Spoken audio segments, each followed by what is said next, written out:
귀한 찬양 감사합니다. 우리는 대림절 세 번째 촛불을 켰습니다.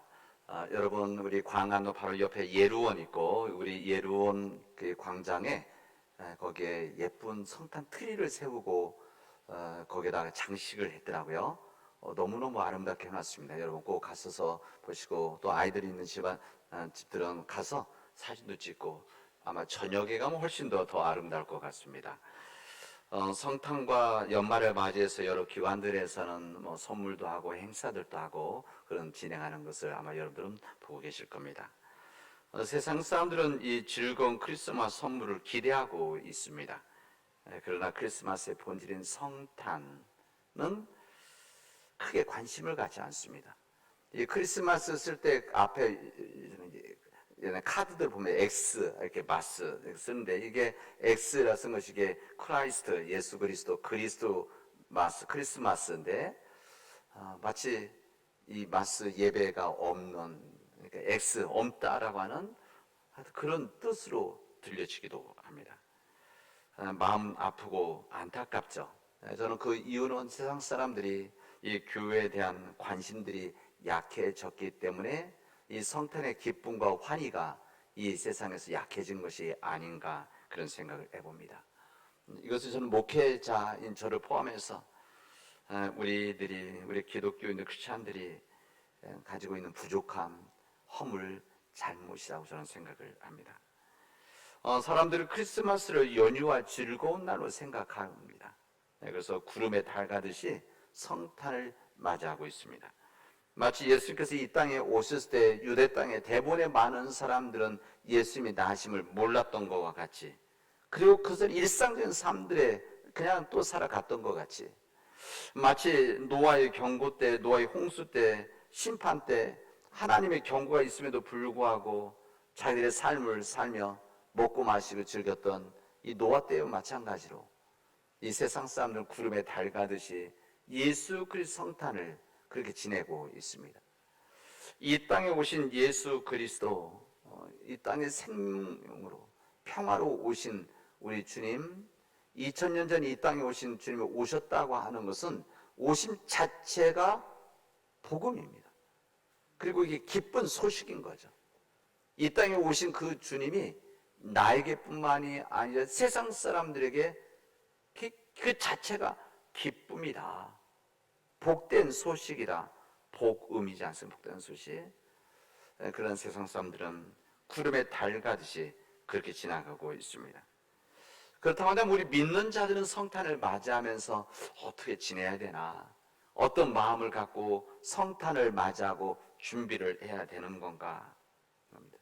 우리 성탄을 맞이하면서 그 모든 질문을 우리 매년 하는 질문이지만, 매년 해야 되는 고민이지만, 예수님께서 이 땅에 왜 오셨나, 이것을 질문하고 예수님이 이 땅에 오신 그 이유를 우리 성탄 이 절기에, 이 계절에는 함께 묵상하는 시간 되어진다고 한다면, 이 성탄이 우리에게는 정말 놀라운 고귀한 성탄 계절이 되어질 것입니다. 하나님께서 이 세상을 창조하신 하나님이십니다. 우리 이것을 믿죠. 이것이 신앙의 아주 전환점입니다. 하나님께서 이 세상을 창조하셨는가. 그냥 교회 다닐 수 있고, 교회 와서 봉사할 수도 있고, 뭐 직분을 가질 수 있는데, 중요한 것은 하나님께서 이 세상을 창조하셨다는 것 믿는, 이것은 가장 중요한 뿌리라고 할 수가 있습니다. 하나님이 이 세상을 창조하셨기 때문에 하나님은 이 세상의 주인이십니다. 주관자이시죠. 그래서 하나님, 이 세상의 주인, 우리 하나님은 이 세상이, 하나님이 만든 이 세상이 복된 땅이 되어지기를 주님은 진심으로 원하고 계십니다. 하나님께서는 이 세상, 하나님 만드신 이 세상이 정말 평화스럽고 은혜 가운데 즐겁게 살아가기를 원하시는 하나님의 마음이 있습니다. 하나님께서는 생명이 있는 모든 사람들, 생명 있는 동물들, 하나님 생명이 있는 자연들, 이 만물들이 어우러져서 하나님 뜻대로 살아나가기를 원하시는데, 그게 하나님의 뜻인데, 그러나 인간은 그렇지를 못했습니다. 인간의 본능과 같았던 이 욕심, 탐욕으로 인해서 우리 삶들이 자꾸 깨어지고 이그러지고 또 눌려지고, 그래서 고통스러워지고, 때문에 이것 때문에 아픔이 있고 고통이 있는 그런 이 세상에 이렇게 좀 불공평한, 공정하지 못한 세상, 이런 세상이 만들어졌다는 겁니다. 그 가운데 인간의 본성 같은 악함 때문에 있는 약함, 이런 것들이 우리 삶들을 짓누르고 있는 일들이 참으로 많다, 이런 이야기입니다. 이때 우리 하나님께서는 만물이 잘못되어 온전하지 못하면 어떻게 되어집니까? 그 만물이 온전히 살아나가지 못하니까, 만약 이 세상에 하나님 뜻대로 살지 못하면 행복하지 못하니까, 하나님께서는 그때마다 하나님께서는 이것을 회복시켜주고 고쳐주시려고 하나님의 종들을 보내시기도 하시고, 하나님의 종들을 통해서 그들에게 경고도 해주시고, 또 하나님의 심판의 경고도 해주시고, 때로는 이 민족을 어려움 속에 빠뜨려서 오히려 하나님의 심판의 회초리가 민족으로 당하는 그런 일도 있게 해주셨습니다. 이 모든 일들은 다른 이유가 아니라 하나님의 변함없는 사랑 때문에 있었습니다. 저는 이 말씀을 준비하면서 이 마음이 들었습니다. 이게 우리 부모의 마음이겠다. 부모의 마음. 이 부모들은 여러 자식들이 있을 때, 적어도 우리 여기 교회에 계신, 여기 지금 예배드리는 우리 교우들 가운데 젊은 세대들이야 우리 아이들 한둘이지만은, 저도 5형제, 6형제, 7형제까지 있는 분들도 많이 있으시죠. 그래서 이 형제들이 다 있는데, 우리 부모님들은, 우리도 지금 그렇지 않습니까? 우리들도 우리 자녀들이 가능하면 함께 더불어 다 잘 살아갔으면 좋겠다. 5 자녀가 있으면 5 자녀들이 좀 잘 이렇게 비슷하게 잘 살아가기를 원하는 것이 우리 부모님의 마음들 아닙니까? 아무리 5명의 자녀가 잘 되고 1명 자녀가 힘들고 어려우면 부모님은 잘된 자녀들보다는 안 된 자녀 하나 때문에 마음 아파하고, 이것 때문에 속에서 끓고, 또 이것 때문에 눈물을 흘리면서 기도하는 것 아니겠습니까? 모든 형제들이 한쪽으로 기울지 않고 함께 더불어 비슷하게 행복하게 살아갈 수 있다면 얼마나 좋겠느냐라고 하는 것이 부모님의 마음, 그런 것이죠. 그래서 부모는 때로 어려운 자녀가 있으면 다른 자녀들보다 그 자녀들 더 신경 쓰는 거 아니겠습니까? 그리고 부모들이 가지고 있는 것 중에서 그 자녀에게는 좀 더 주죠. 많이 주기도 하고, 때로는 자녀들 모르게 주기도 하고, 대부분 그러죠? 여러분도 그러지 않습니까? 그런 거 아닙니까? 이거 다른 자녀들 다 알고 있는데도 몰래 주는 것처럼 생각하고 주죠. 그런 겁니다. 그래서 어떻게든지 잘 균형 맞춰 살아갔으면 좋겠다 하는 마음이 있습니다. 저는 우리 하나님의 마음이 이런 부모의 마음이 아닌가, 그런 생각을 해봅니다. 이 세상의 모든 만물들이 평화롭게 살아야 되는데, 이 세상의 모든 만물들, 그러니까 인간, 동물, 자연, 이런 모든 우주, 이 모든 것들이 하나님 피조물이기 때문에 하나님의 안에서 잘 살기 원하시는데, 이래 살지 못하면 하나님이 아프셔서 힘들고 어려운 그런 사람들에게, 힘들고 어려운 만물들에게 하나님 더욱더 더 관심 가고, 더 손이 가고, 더 발길이 가게 되어지는 겁니다. 우리 부모님의 마음들처럼. 그런 거 아닙니까? 하나님께서 우리 인간이 어렵고 힘들 때에 하나님은 누구에게 가실까? 모든 이 만물도 사랑하시고 하나님 은혜 안에 있기 때문에 똑같이 베풀어 주시지만, 하나님은 약한 사람들, 약한 만물들, 이런 있을 때 상처받은 영혼들, 상처받은 마음이 상한 심령들, 또 무너진 이 자연들, 더 하나님의 마음이 가고 하나님 손길이 가는 것, 이것은 당연하지 않습니까? 저는 우리 하나님은 공평하신 하나님이시다. 우리 성경 그렇게 말씀해요. 공평하신 하나님. 근데 공평하신 하나님은 좀 차별을 아십니다. 근데 저는 이 부분을 거룩한 차별이다, 이렇게 말합니다. 거룩한 차별. 하나님 모든 사람들이 공평하시지만 이 모든 사람들과 하나님은 모든 것들 똑같이 나누시는 분은 아니시다. 차별이 있으시다는 것이죠. 사진 올려주시죠. 이런 사진이 있습니다. 아마 여러분 보신 분들도 계시겠지만 이 사진을 보면은 이게 야구 경기를 하는 데를 바라보고 있는 사진인데, 저는 이게 공평과 이 균등 원칙, 공평 뭐 이런 것 너무 설명을 잘해놓은 사진 그림인 것 같아요. 여기 보면은 여기 equality 이렇게 써 있고, 그 다음에 뒷부분은 뭐 공정에서든 뭐 equity라고 영어식으로는 equity 이렇게 말합니다. 왜 equality를 이렇게 말을 하고 이렇게 되게 다른가? 좀 차이가 있어요. 여기 보면은 야구 경기를 하는데 평등하다고 하는 것은 모두 똑같이 주는 거죠. 똑같이.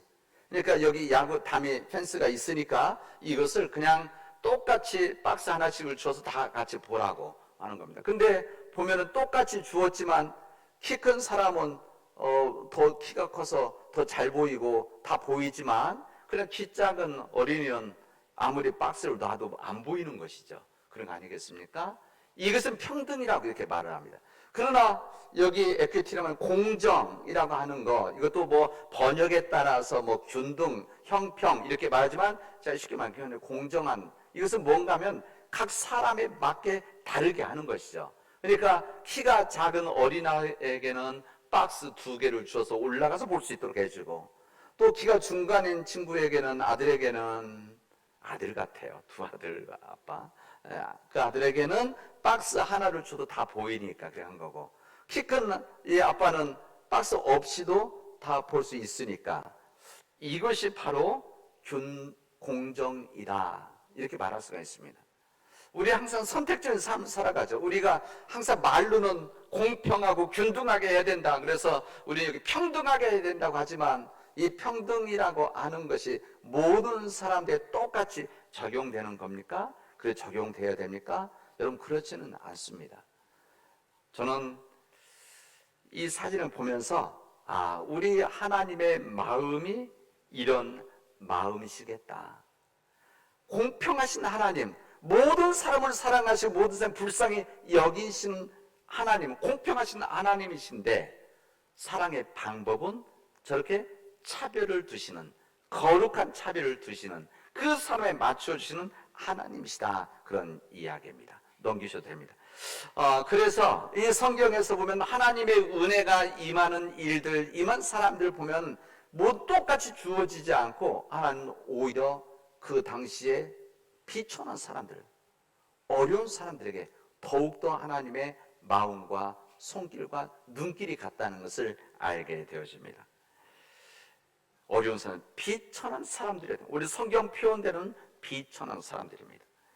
오늘 우리 구약의 사무엘상에 있는 말씀을 읽었는데 여기 비천한 한 사람이 나옵니다. 그는 누구냐면 한나입니다. 여기 엘가나라고 하는 에브라임 사람이 있었는데 이 엘가나에게는 2 아내가 있었습니다.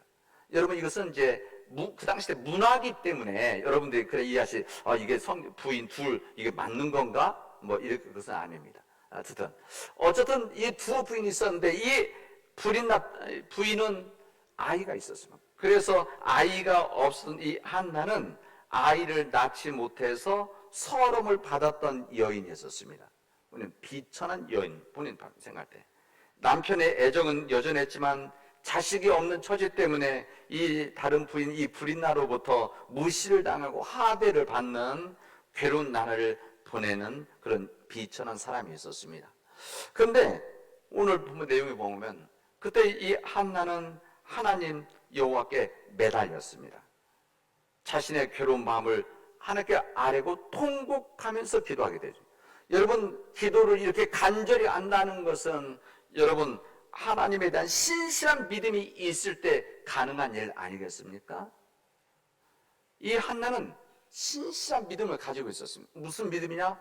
하나님께 내 아픈 마음과 힘듦을 그대로 알리고 하나님 나를 구원해 주십시오. 내 문제를 해결해 주십시오. 이것을 전적으로 하나님 앞에 기도할 수 있는 믿음의 사람이었다는 겁니다. 정확히 말하면 자신의 억울하고 힘든 일들을 세상에서 풀려가지 않고 사람들에게 풀려고 하지 않고 요청하지 않고 하나님께 풀어달라고 요청했었던 하나님의 사람이었다. 하나님은 이것을 의로 보신 겁니다. 그래서 이 믿음을 보시고 하나님께서 이 부부에게 생명을 잉태케 하셔서 아들을 안겨주셨습니다. 그게 누군가면 유명한 선지자 사무엘입니다. 이 사무엘, 그 당시 때 이 자녀 문제, 출산의 문제, 지금도 약간 그런 부분이 있지만 지금 뭐 거의 그렇지 않습니다. 없이도 또 딸들만 있어도 충분히 행복하다고 생각하고 이런 인식이 많이 약해졌지만 우리나라도 몇십 년 전만 하더라도 이 자녀가 있어야 된다, 아니면 아들 선호 뭐 이런 부분이 있었던 거 아닙니까? 2000년 전에는 더 그랬던 것이죠.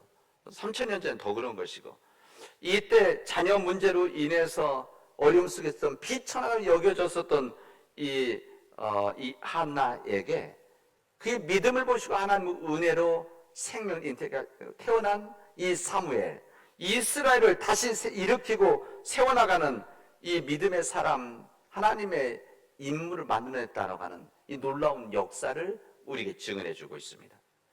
이 비천한 한 사람, 이 한나가 있었다고 한다면 우리 신약에 비천한 한 사람이 또 있었습니다. 그게 누군가면 마리아 있었습니다. 이 마리아, 그는 갈릴리 나사렛에서 고단한 삶을 살아왔던 한 처녀였었습니다. 그러나 하나님의 말씀에 믿음으로 순종해서 아기 예수를 잉태했던 마리아의 증언이 오늘 본문의 말씀입니다. 이 천사 가브리엘로부터 보라, 네가 잉태하여 아들을 낳을 것인데 그 이름을 예수라고 하여라, 이렇게 이야기를 듣게 되어집니다. 그리고 이것을 잘 안 받아들이려 하니까 이 불가능한 일이 어떻게 나에게 일어날 수가 있겠습니까? 라고 했을 때 이 가브리엘 천사는 내 친척 여기 엘리사벳도 늙어서 아들을 배웠느니라, 본래 임신하지 못한다고 알려진 네가 이미 6달이 되어졌다, 이렇게 설명을 해줍니다. 그리고 그것을 그대로 받아들이죠. 불가능한 상황 가운데서 가능케 하시는 하나님의 역사를 이 마리아가 이것을 받아들인, 이거 뭐냐? 이것을 믿음이다, 이렇게 이야기하는 것이죠. 그래서 이 이야기 듣고 100km 떨어진 친척 엘리사벳의 집을 방문을 하게 되어집니다. 이것을 놀라운 만남을 갖게 돼요. 엘리사벳이 마리아의 문안을 받을 때 첫 반응이 사람들의 반응이 아니라 이 여인들 태중에 있었던 아들로부터 움직여져 뛰어놀았다, 이렇게 성경 우리에게 증언해주고 있습니다. 성령의 충만함 속에서 기뻐 뛰었다, 이렇게 표현합니다. 엘리사벳은 이 마리아에게 이렇게 이야기를 합니다. 여자 중에 네가 복이 가장 있는 여자다, 내 태중의 아이도 복이 있도다, 이렇게 이야기를 합니다. 이 땅에 오신 주님의 탄생을 자기 몸으로 믿음으로 순종으로 받아들이는 이 마리아에게 그런 것이죠. 네가 복이 있도다. 주께서 하신 말씀이 반드시 이루어지려 믿었던 그 마리아에게 복이 있도다, 하나님 앞에 찬양하고 있습니다. 이런 마리아가 이렇게 고백하지 않습니까? 이 천사 가브리엘의 이야기를 듣고 이 생명을 내놓아야 되는, 죽을 수도 있는, 쫓겨나야 되는, 이 동네 쫓겨나야 되는, 그리고 돌맞아 죽을 수도 있는 상황 속에서 이 천사의 이야기를 듣고 받아들인 거 아닙니까? 그래서 하나님의 모든 말씀은 능하지 못하심이 없습니다. 주님, 저는 주님의 여종이오니 말씀대로 내게 이루어지게 하시옵소서. 이 말씀을, 이 믿음을 가지고 있었던, 순종했던, 순복했던 마리아에게 하나님의 은혜가 임했다라고 하는 것을 오늘 본문은 우리들에게 알려주시고 있습니다. 이 마리아가 자신의 비참한 처지를 감안할 때에 동정녀 탄생을 순종한 것은 목숨과 함께 자기의 모든 것을 내건 결단 아니겠습니까? 사실 모든 것을 내놓는 것이야. 이 모든 일들이 무엇이냐? 신실한 믿음 때문이었습니다. 신실한 믿음. 이 땅에 하나님의 독생자 예수님이 오실 수 있었던 이유가 누구부터 시작이 되어졌느냐? 이 마리아의 순종과 순복인데, 이 마리아의 순종이 어떻게 시작되냐? 그의 믿음이었다는 것을 우리들에게 알려주시고 있습니다. 믿음으로 순복했을 때 이 세상을 구원하실 예수님, 이 세상을 위해서 보내신 하나님의 은총에서 묻은 이 마리아, 이 성탄의 이 기쁜 소식을 첫 번째 받아들이고 첫 번째 준비했던 마리아가 이렇게 하나님의 은혜 가운데 무엇 때문에? 믿음 때문에 이루어졌다는 것을 오늘 성경은 우리들에게 알려주시고 있습니다. 오늘 여기 우리 이 누가복음에 있는 이 말씀 마리아의 창가다, 그 매그니케트라고 이렇게 말하죠. 그래서 이것을 찬양으로 많이 하는데 이 부분에 이렇게 말합니다. 능하신 하나님이 큰 일을 행하셨습니다. 자기와 같은 비천한 여종을 돌아보셔서 만세 복 있는 자로 일컫는 놀라운 일들 나에게 베풀어 주셨습니다. 동시에 비천한 자를 높이셨고 줄이는 자는 좋은 것을 배불리셨으며 교만한 자는 흩으시고 권세 있는 자는 그 위에서 내리치셨으며 부자는 빈손으로 보내셨습니다. 이렇게 마리아의 창가는 찬양하고 있습니다. 우리 사랑 믿음의 교회 여러분, 우리 하나님께서는 우리에게 귀한 은혜를 주셨습니다. 이 귀한 은혜, 성탄의 은혜가 우리가 주어졌는데 이 성탄의 은혜는 어떤 자들이 받았느냐? 믿음으로 받아들인 자들. 오늘 이 누가복음에서 마리아의 그 믿음 때문에 하나님의 말씀 능하지 못하며 없다라고 하는, 그리고 불가능한 가운데 이 가능케 하시는 하나님의 은혜가 있다는 이 믿음을 가지고 있는 마리아에게 하나님의 은혜가 임하고 아이가 없었던, 그러나 하나님께 간절히 기도하는 신실한 믿음을 가지고 있었던 한나를 통해서 이스라엘을 세우고 이스라엘 민족을, 믿음의 민족을 이끌어갔던 사무엘을 만든 이 믿음의 역사가 오늘 믿음 때문이었다는 것을 오늘 우리에게 알려주십니다. 오늘 우리 성가대에서 이 믿음에 대한 찬양을 해주셨습니다. 이게 우리 본문의 말씀 미리 한 달 전에 이미 주어져 있는, 다 나오는데 이 성탄의 이야기를 가지고 이렇게 믿음에 대한 이야기를 하는 것은 이것은 쉬운 일은 아닌데 우리 최윤희 사모님이 지휘자가 저보다 영적인 눈이 훨씬 좋습니다. 그래서 한 달 전에 이미 오늘 이 말씀을 믿음에 대한 말씀 하시겠구나 생각해서 오늘 말씀 믿음을 하셨는데 오늘 찬양했던 내용이 그 내용 아닙니까? 믿음은 바로 우리를 위로자가 되시고 희망과 절망 가운데 우리를 이끌어 가시는 힘이다, 빛이다, 이것을 오늘 찬양을 해주시지 않았습니까? 여러분, 우리 믿음은 우리 가운데 임한 불가능한 가운데서 가능케 하시는 전능하신 하나님의 능력, 우리에게 임하는 통로가 바로 믿음입니다. 이 믿음, 이번 성탄을 맞이한 우리 가운데 하나님의 은총으로서의 믿음이 우리에게 임해서 하나님의 은혜가 비천한 자를 통해서 주어질 때 우리 가운데 임하기를 바랍니다. 이번 2023년도 한 해 동안 우리에게 수많은 일들이 많이 있었습니다. 우리 개인적으로, 우리 가정적으로, 우리 교회적으로, 사회적으로 힘들고 어려운 일 참 많이 있었습니다. 사랑하는 일을 떠나보내야 되는 우리 가정들도 있었고, 때로는 경제적으로 너무 힘들어서 말도 못하고 정말 고통스러웠던 시간을 보낸 우리 가족들도 있습니다.